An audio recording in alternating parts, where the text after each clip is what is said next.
Hello everyone, welcome again in social study class. हमारा जो chapter चल रहा था that is chapter 17, relief features of the continents. उसका हमने माउंटेन कर लिया है कि माउंटेन की फॉर्मेशन कैसे होती है। अब नेक्स्ट है हमारा प्लेट्यू कि प्लेट्यू और प्लेन्स इनकी फॉर्मेशन कैसे होती है और इनमें मेन डिफरेंस क्या है। आपको पता है, देखिए प्लेट्यू और प्लेन्स इनका मेन डिफरेंस क्या है, इनकी शेप एंड इनकी हाइट। अगर आप देख पा रहे हैं ऊपर पॉइंटर से मैंने आपको दिखाया है कि वोल्केनो माउंटेन की शेप और हाइट, और साथ में नीचे की साइड में वाटरबर्ग प्लेट्यू जो कि कहाँ पे है, नामीबिया में है। और ये नामीबिया है आपका अफ्रीका के अंदर, ठीक है, अफ्रीका के अंदर ये प्लेट्यू है। और इसकी शेप देखिए किस तरीके से ये अपने सराउंडिंग एरिया से एकदम से उठा हुआ है और ऊपर से कैसे फ्लैट है। लेकिन अगर आप देख पा रहे हैं कि ऊपर वाला mountain that is lava mountain कि उसकी शेप में और इसकी शेप में क्या फ़र्क है, तो आपको डिफरेंस समझ में आ जाएगा। इट मीन्स जो मेन डिफरेंस हुआ दोनों में ही, प्लेट्यू और प्लेन में, वो हुआ आपका शेप एंड हाइट। बाकी फॉर्मेशन दोनों की सिमिलर ही होती है। क्या है फॉर्मेशन का तरीका, टेक्टोनिक प्लेट्स का मूवमेंट जो कि आपके इंटरनल फोर्स और एक्सटर्नल फोर्स दोनों में से किसी भी रीज़न से हो सकती है। टेक्टोनिक प्लेट की मूवमेंट होती है ज़्यादातर इंटरनल फोर्स की वजह से, अर्थ के इंटरनल मूवमेंट की वजह से टेक्टोनिक प्लेट की क्या होती है, यस मूवमेंट होती है। तो टेक्टोनिक प्लेट की मूवमेंट साथ के साथ वोल्केनो इरेप्शन मतलब लावा का जमा होना, और इरोजन डिपोजिशन, इरोजन मतलब कटाव कटना, एंड डिपोजिशन मतलब जमा होना, ठीक है। तो सेम लाइक माउंटेन्स इनकी फॉर्मेशन भी वैसे ही होती है, बट द मेजर डिफरेंस क्या है इन दोनों में, उनकी शेप और इनकी हाइट। लेट्स सी, देखिए माउंटेन की जो शेप होती है वो होती है ऐसी कुछ, ऊपर होती है पीक, लेकिन जो हमारे प्लेट्यूज हैं उनकी शेप होती है कुछ ऐसी। अगर आप देख पा रहे हैं तो आपको दिख रहा होगा दोनों ही वाटरबर्ग प्लेट्यू का difference and lava plateau volcanic plateau का डिफरेंस शेप और हाइट का। Highest mountain in the world जिसकी हाइट है माउंट एवरेस्ट, जिसकी हाइट है 8,848 मीटर, और highest plateau in the world जिसकी हाइट है 5,000 मीटर। मतलब अपने सराउंडिंग एरिया से उठा हुआ पार्ट जो कि 200 मीटर से ऊपर हो तो वो कहलाता है हमारा प्लेट्यू, ठीक है। और जो मोर देन 5,000 मीटर से ऊपर हो दैट इज माउंटेन, और इन दोनों के बीच का कहलाता है plateau. These are the main difference. बाकी इनका जो फॉर्मेशन होने का तरीका है वो यही है, डिपोजिशन, इरोजन एंड आपका टेक्टोनिक प्लेट का मूवमेंट, और साथ के साथ आपका ये लावा का वही डिपोजिशन। लावा क्या होता है, डिपोजिट ही होता है, डिपोजिशन होता है उसका। तो यही इनका एक तरीका होता है। तो देखते हैं हम आगे कि इनको जो प्लेट्यूज हैं उन्हें क्या क्या और बोला जाता है। Plateaus, plateau is a flat area of land that is raised much higher than the surrounding area. Same वही बात आ गई, प्लेट्यू एक ऐसा एरिया है जो अपने एरिया से मच हायर, मतलब ये सराउंडिंग एरिया दिख रहा है इससे एकदम से हायर है। अब ये जो नीचे ग्रीन एरिया दिख रहा है that is not a plateau. Plateau क्या है, जो ब्राउन कलर का एरिया दिख रहा है, जो उठा हुआ एरिया दिख रहा है दैट इज प्लेट्यू। तो ये क्या कहलाएगा, प्लेट्यू। ये नीचे वाला प्लेट्यू नहीं कहलाएगा, दीज आर प्लेन्स, ठीक है। Sometime plateaus are called flat topped mountains. इन्हें फ्लैट टॉप्ड क्यों बोला जाता है, क्योंकि ऊपर से ये फ्लैट होते हैं, ठीक है। माउंटेन्स भी बोला जाता है, और टेबल लैंड क्यों बोला जाता है, क्योंकि ये ऊपर से फ्लैट होते हैं और साइडों से एकदम से खड़ा। आप देखिए इनकी शेप कि किस तरीके से एकदम से जो साइडों का एरिया है वो किस तरीके से ऐसे है, दिख रहा है आपको, ये शेप जा रही है इस माउंटेन की, है ना। तो ये एक तरीके से टेबल की जैसा शेप है इसकी, जो स्लोप है एकदम से इसकी खड़ी हैं, तो इसीलिए इन्हें टेबल लैंड्स भी बोला जाता है। आ गया समझ में। स्टिपली इनकी स्लॉप होती है, ये देखिए स्टिपली मतलब एकदम से खड़ी, ठीक है। माउंटेन की होती है ऐसे और प्लेट्यूज की होती है इस तरीके से, तो इसीलिए इन्हें टेबल लैंड्स भी बोला जाता है। फॉर्म्ड कैसे फॉर्म्ड होते हैं, टेक्टोनिक प्लेट्स के मूवमेंट की वजह से या फिर वॉल्केनो के किसी एक्शन की वजह से। अब देखते हैं टाइप भी किस तरह के होते हैं। देखिए कुछ जो प्लेट्यूज हैं वो आपको माउंटेन उनके आसपास मिलेंगे, बड़े बड़े माउंटेन्स, जैसे जिसमें से एक है हमारा तिब्बतियन प्लेट्यू। देखिए मैं आपको मैप में शो करती हूँ, और ये मैप आपको ज़रूर फिल करना है क्योंकि map is a very important in this chapter, क्योंकि मैप ही इंपॉर्टेंट है आपका इन दिस चैप्टर। तो आपको वर्ल्ड मैप लेके इसे फिल करके अपनी नोटबुक में पेस्ट करना है। Highest plateau in the world Tibetan plateau, ठीक है, प्लेट्यू ऑफ तिब्बत, जो कि तिब्बत के अंदर है, ठीक है। अब देखिए ये जो प्लेट्यू है इसके सराउंडिंग में आपको मिलेंगे माउंटेन्स, हाईएस्ट माउंटेन्स मिलेंगे। कौन से है बताइए, आप सोचिए तिब्बत के पास कौन सी आपको माउंटेन रेंज मिलेगी?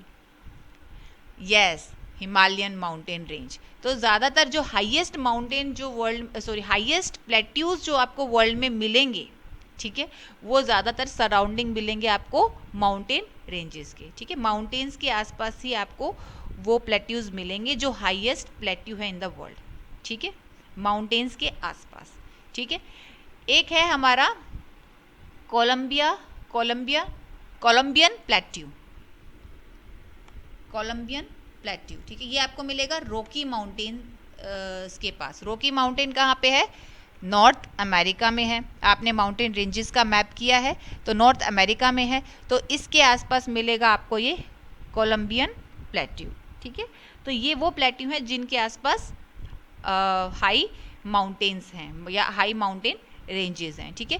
और कुछ प्लेट्यूज ऐसे होते हैं, नेक्स्ट में आप कुछ प्लेट्यूज ऐसे होते हैं जो कि बनते हैं डिपोजिशन ऑफ लावा, लावा के डिपोजिशन की वजह से, ठीक है। जैसे हमारा इंडिया का डेक्कन प्लेट्यू जो कि यहाँ पे है, ठीक है, ये बना है डिपोजिशन ऑफ लावा से, ठीक है। और कौन सा है जो कि इसमें आपकी बुक में दे रखा है? Another famous plateau is the that Colorado plateau in USA. आपको मैं दिखाती हूँ आपकी मैप के अंदर कोलोराडो प्लेट्यू, ये रहा कोलोराडो प्लेट्यू, ये दैट इज ऑल्सो माउंटेन के आसपास घिरा हुआ है। कौन सा माउंटेन है इसके आसपास भी बताइए? यस, रॉकी माउंटेन, ठीक है, नॉर्थ अमेरिका में। तो ये भी वो माउंटेन है जो ये भी काफ़ी, इसकी हाइट भी काफ़ी अच्छी है, लेकिन सबसे हाईएस्ट जो है वो तिब्बतियन ही है, ठीक है, लेकिन इसकी हाइट भी अच्छी है। और साथ के साथ आपका ये कोलंबियन जो प्लेट्यू है वो भी, उसकी हाइट भी अच्छी है क्योंकि वो माउंटेन के आसपास है। जो माउंटेन के आसपास आपको प्लेट्यू मिलेंगे उनकी हाइट आपको अच्छी मिलेगी, ठीक है। उसके अलावा मैंने आपको बताया था कि डेक्कन प्लेट्यू, इंडिया का जो डेक्कन प्लेट्यू है वो किससे बना है? लावा से बना है, इसीलिए वो रिच है मिनरल्स में, ठीक है। और ब्लैक सोइल वहाँ पे आपको मिलती है जो कि बहुत अच्छी रहती है, किसके लिए? शुगर केन एंड कॉटन के लिए, ठीक है। अब एक बारी मैप के अंदर हम सारे प्लेट्यूज को देख लेते हैं, कौन कौन से कैसे कैसे क्या हैं, ठीक है। प्लेट्यूज सबको समझ में आ गया होगा। अब करते हैं, बारी है हमारे मैप वर्क की, जो कि इस चैप्टर का इम्पॉर्टेंट पार्ट है। हमने पहले किया माउंटेन रेंजेस और अब हम कर रहे हैं प्लेट्यू। देखिए इस चैप्टर में जब तक आप मैप वर्क नहीं करेंगे आपको ये चैप्टर समझ में नहीं आएगा, तो मैप वर्क ज़रूर करना है। प्लेट्यू देखिए पूरे मेजर प्लेट्यूज़ के बारे में दिया हुआ है कि कौन कौन से वर्ल्ड में कहाँ पे है मेजर प्लेट्यूज़, ठीक है। ऐसे ही माउंटेन रेंजेस के बारे में हमने किया। अब ऐसे ही हम आगे प्लेन्स के बारे में करेंगे कि major plains in the world कहाँ कहाँ पे मिलते हैं, ठीक है। तो स्टार्ट करते हैं, अपनी एटलस खोल के रखिए, अपनी बुक खोल के रखिए, और अब स्टार्ट करने जा रहे हैं हम मैप वर्क। नॉर्दर्न यूएसए के अंदर हम चलते हैं सबसे पहले, ठीक है। सब नॉर्दर्न यूएसए में हमारा है सबसे पहले कैनेडियन शील्ड, जो कि कनाडा में मिलेगा। ज़्यादातर प्लेट्यू देखिए कहाँ पे आ रहे हैं आपके, देखिए ये आपके टॉरेट जोन में एंड टेम्परेट जोन, टेम्परेट भी नॉर्थ टेम्परेट जोन में है, ये ही थोड़ा सा पोलर जोन में आ रहा है रशिया का थोड़ा सा प्लेट्यू, सेंट्रल साइबेरियन प्लेट्यू। तो कैनेडियन शील्ड नॉर्दर्न यूएसए में है, नॉर्थ यूएसए में हमारे, ठीक है।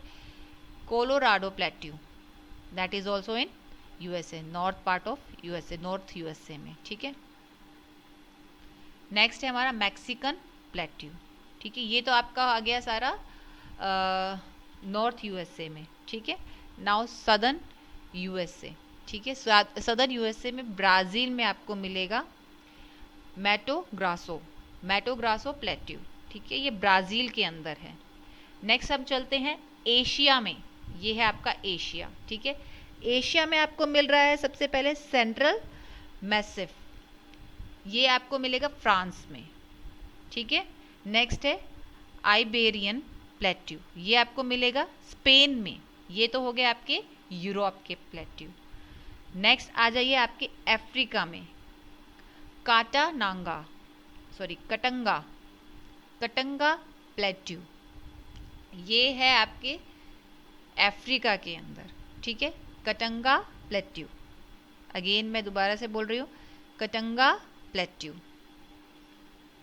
अब चलते हैं एशिया के प्लेट्यूज में, सेंट्रल साइबेरियन प्लेट्यू जो कि रशिया में है, मंगोलिया में मंगोलियन प्लेट्यू, तिब्बत में तिब्बतियन प्लेट्यू, ठीक है। ईरान में ईरानियन प्लेट्यू और सऊदी अरब में अरेबियन प्लेट्यू। ये आपके हैं सारे एशिया के प्लेट्यू। तो इनको एक्यूरेट जिस तरीके से ये दिखाए हुए हैं इसी तरीके से आपको अपने मैप में फिल करना है, ठीक है। चलिए आगे पढ़ते हैं हम प्लेन्स के बारे में। फॉर्मेशन देखिए, प्लेन्स हो, प्लेट्यू हो, माउंटेन हो, सबकी सिमिलर होती है, लेकिन डिफरेंस क्या होता है मैंने आपको बताया, हाइट एंड शेप का इनका डिफरेंस है। अब सी लेवल से हम लैंड एरिया की, कोस्टल एरिया की जो हाइट नापते हैं वो नापते हैं सी लेवल से। सी लेवल को 0 मान के चलते हैं। सी लेवल को भी अगर हम नापते अंदर तक, तो हाईएस्ट जो प्लेट्यू है हमारा वो हाईएस्ट जो माउंटेन है हमारा वर्ल्ड में, माउंट एवरेस्ट, वो हाईएस्ट नहीं होता। इसीलिए लैंड एरिया की हाइट अगर हमें नापनी होती है, या फिर हम लैंड को जो नापते हैं वो जो सी लेवल है उससे स्टार्ट करते हैं नापना। तो सी लेवल को 0 मान के उससे ऊपर वाली हाइट्स हम स्टार्ट करते हैं नापना, ठीक है।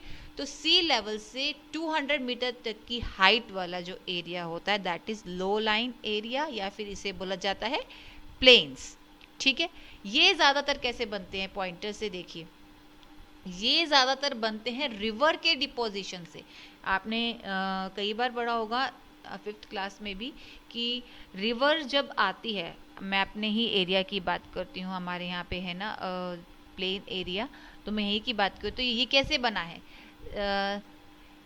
जो रिवर है, हिमालय से जो रिवर निकलती है, ठीक है, वो रिवर अपने साथ जब वो निकल रही होती है लिक्विड फॉर्म में, ठीक है, पहले वो ग्लेशियर से, जैसे हमारी गंगा नदी है वो ग्लेशियर है हमारा, गंगोत्री वहाँ से निकलती है। जब वो वहाँ से निकल रही होती है तब क्या होता है, वो अपने साथ बहुत सारा मटेरियल लेके आती है। पहाड़ों में से निकलती है तो रॉक पार्टिकल्स लेके आती है, जब उसके साथ आते हैं वो लुढ़कते लुढ़कते बारीक हो जाते हैं और उनको वो डिपॉजिट करना शुरू कर देती है अपने आसपास के एरिया जहाँ जहाँ से वो निकलती है। तो प्लेन्स कैसे बनते हैं, रिवर के डिपोजिशन से, जो अपने साथ वो लेके आती है, ठीक है। और वो अपने साथ क्या लेके आती है, सिल्ट, क्ले एंड सैंड, ठीक है। और ये टुगेदर क्या बन जाते हैं, एलुवियम, ठीक है। और जो जिस एरिया में ये जिस एरिया से वहाँ से निकलती है, ठीक है, और जहाँ ये इस तरीके का एलुवियम डिपॉजिट करती चली जाती है, उस एरिया को बोलते हैं एलुवियल प्लेन्स। आ गया समझ में, एलुवियल प्लेन्स। हमारे इंडिया में एक एग्जाम्पल भी है, Indo Gangetic plains in India. ये देखिए आपको मैप में दिख रहा है, मैं पॉइंटर लगाया हुआ है इंडिया के ऊपर, ठीक है। मैप ओपन रखिए, एटलस ओपन रखिए और देखते जाइए कि कहाँ पे है। ये जो प्लेन है that is also called a alluvial plains, ठीक है। Indo Gangetic plains in India, the northern plain in China and the Siberian plain in Russia. ये जो प्लेन्स हैं ये लार्जेस्ट प्लेन्स के अंदर आते हैं। वैसे देखा जाए तो अगर आप कभी गूगल चेक करेंगे तो आपको वेस्ट साइबेरियन प्लेन्स ये वर्ल्ड के लार्जेस्ट प्लेन्स में से मिलेगा कि ये वर्ल्ड के लार्जेस्ट प्लेन्स हैं, ठीक है। अब आप अपनी वो निकाल लीजिए एटलस एंड बुक और मैप पे ज़रा ध्यान दीजिएगा, ठीक है। अब देखिए प्लेन्स जो है वो बहुत ही फर्टाइल एरिया होता है। क्यों होता है फर्टाइल एरिया? अभी मैंने आपको बताया कि रिवर अपने साथ जो भी लेके मटेरियल लेके आते हैं, सिल्ट, क्ले एंड सैंड, वो आके अपने एरिया पे छोड़ती चली जाती है, उससे बनते हैं प्लेन्स। अब उससे बन रहे हैं प्लेन्स, तो प्लेन्स कैसे होंगे? फर्टाइल होंगे। और साथ के साथ ये बेस्ट प्लेस होता है लिविंग कंडीशन के लिए। यहाँ पे प्लेन एरिया में ज़्यादातर आपको जो पॉपुलेशन है सबसे ज़्यादा मिलेगी। क्यों मिलेगी इसका आई थिंक मुझे अब बताने की नीड नहीं है, क्योंकि जो प्लेन एरिया होता है वो वहाँ पे आपको इजीली सारी चीज़ें फैसिलिटी अवेलेबल हो जाती है, ट्रांसपोर्ट इजी हो जाता है, ठीक है। और साथ के साथ आपका रोड बनाना इजी होता है, बिल्डिंग्स बनाना इजी होता है, घर बनाना इजी होता है, बहुत सारी चीज़ें हैं जो है फ्लैट एरिया में इजी होती हैं। तो प्लेन्स में आपको ज़्यादातर क्या मिलेगी? ज़्यादा पॉपुलेशन मिलेगी, बजाय कि किसी माउंटेन एरिया में या प्लेट्यू एरिया के। आपको प्लेन एरिया पे ज़्यादातर क्या मिलेगा? पॉपुलेशन ज़्यादा मिलेगी। और प्लेन एरिया बहुत ही ज़्यादा फर्टाइल होते हैं, एग्रीकल्चर के लिए बहुत अच्छे होते हैं। अब प्लेन एरिया है तो डेफिनेटली कहीं ना कहीं रिवर भी होगा, तो वाटर भी आपको इजीली अवेलेबल हो रहा है। दैट इज़ द रीज़न कि ये एरिया काफ़ी पॉपुलेटेड होता है। तो चलिए अपना ओपन कीजिए मैप। वेस्ट साइबेरियन प्लेन्स दिख रहा है आपको, ये आपको एशिया में मिलेगा, ठीक है। वांगहो प्लेन, ठीक है, ये भी एशिया का है। इंडो गैंजेटिक प्लेन्स एशिया में। ऑस्ट्रेलिया में द प्लेन्स इन ऑस्ट्रेलिया, ठीक है। The plains of South America, ठीक है, ये North America. The Great Plains of North America, that is the plains of Europe. European plain, North European plains, ठीक है। तो ये आपको अच्छे से फिल करना है मैप। साथ के साथ ये चैप्टर का चेकलिस्ट, इसको भी टिक करते चले जाना। जो जो आपको चीज़ें समझ में आ गई हैं और तो आप उसको टिक कर दीजिए। अगर रह गई हैं, डाउट है, तो आप मुझसे कॉल करके पूछ सकते हैं। और अगर कोई डाउट नहीं है तो इन्हें टिक कीजिएगा, ठीक है, कि आपको ये टॉपिक समझ में आ गया है। अब देखिए इसमें जियो कनेक्ट के अंदर और फाइंड आउट, ये दोनों ही आपको दिया हुआ है। ये दोनों जो वर्क है ये है आपका एक्चुअली एटलस वर्क। आपकी बुक के साथ एटलस आई होगी, ठीक है। तो उस एटलस को आपको ओपन करना है और ये वर्क करना है। Right the names of all the plateaus that you can find in your Atlas, ठीक है, continent wise, and mark them on an outline map of the world. वही सेम आपको ये क्या करना है, जो प्लेट्यूज हैं उनको अपने मैप के अंदर मार्क करना है। किस तरीके से? Continent wise. कॉन्टिनेंट वाइज कैसे? मतलब सबसे पहले जैसे एशिया, नॉर्थ अमेरिका हो गया। नॉर्थ अमेरिका में आपके कौन कौन से प्लेट्यूज आ रहे थे? कैनेडियन शील्ड आ रहा था आपका, मैक्सिकन प्लेट्यू आ रहा था, और साथ में कोलोराडो प्लेट्यू आ रहा था। तो इसी तरीके से आपको इस तरीके से ही राइट करना है कि एशिया के अंदर ये प्लेट्यू मार्क तो करना ही करना है मैप की। इसके अलावा जब आप इंडेक्स बनाओ साइड में, तो इंडेक्स को इस तरीके से बनाना है आपको, ठीक है। इंडेक्स में आपको लिखना है कि नॉर्थ अमेरिका ये प्लेट्यूज, ठीक है, साउथ अमेरिका ये प्लेट्यूज, ठीक है, और आपका क्या बोलते हैं अफ्रीका ये प्लेट्यू, ठीक है, यूरोप ये प्लेट्यू, एशिया ये प्लेट्यू, ठीक है। तो कॉन्टिनेंट वाइज आपको इंडेक्स बनाना है और मार्क आपको इसी तरीके से करना है जिस तरीके से हमने मैप के अंदर शो किया हुआ है। तो ये आपको वर्क करना, ये मैं ऑलरेडी आपको दे चुकी हूँ, ठीक है। Do you know that the Great Plains of North America extend over two large countries? Use your atlas and see if you can name them.